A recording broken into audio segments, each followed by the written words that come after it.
All right, everybody, we're going to get into Psalm 83 again. Specifically, let's look at number 10. Psalm 83 tells us that Syria is going to be listed and is going to attack Israel in the last days. This is from Psalm 83. And so let's listen to what Psalm 83 tells us. Damascus is waxed feeble, and turneth herself to flee. And fear hath seized on her, anguish and sorrows have taken her, as a woman in travail. How is the city of praise not left, the city of my joy?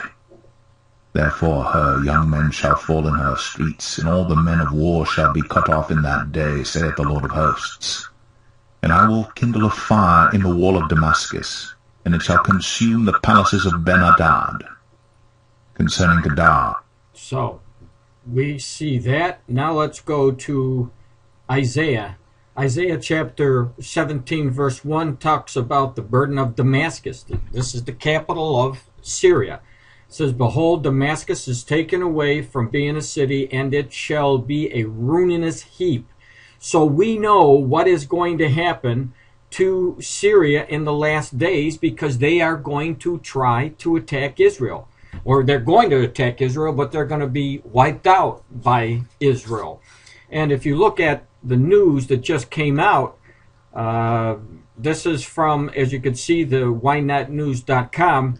It says that the report Assad threatens to attack Tel Aviv in case of a NATO strike.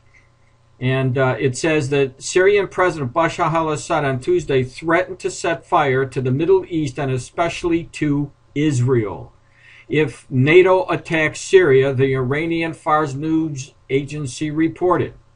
In a meeting with the Turkish foreign minister, Ahmet Davutoglu said, Assad said it is crazy, it's a crazy measure, or if a crazy measure is taken against Damascus, I will need not more than 6 hours to transfer hundreds of rockets and missiles to the Golan Heights and fire them at Tel Aviv.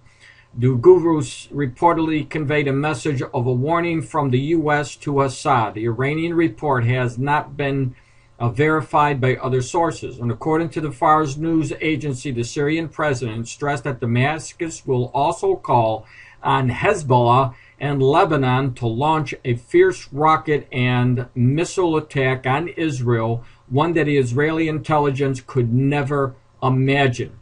It goes on to say all these events will happen in 3 hours, but in the second 3 hours, Iran will attack U.S. warships in the Persian Gulf as American and European interests will be targeted simultaneously, Assad said.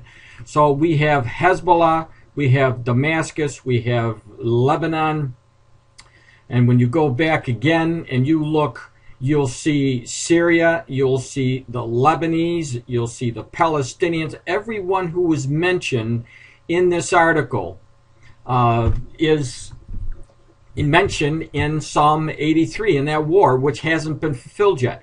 So we know that Syria is going to move against Israel. We don't know the exact scenario, how it's going to happen. But God's word never fails, and if you can see the footprints of Assad saying exactly what the scriptures tell us that will happen to Syria, then my only question would be this: why wouldn't you believe what the Lord has stated, especially when you've seen everything else is coming to pass? Now, when you look at this also, it says, in the meeting with the Turkish FM, Syria president discusses possibility of military or NATO strike. You have to understand that Turkey is aligned with Syria, and Turkey is mentioned in another war that will follow the Psalm 83 war.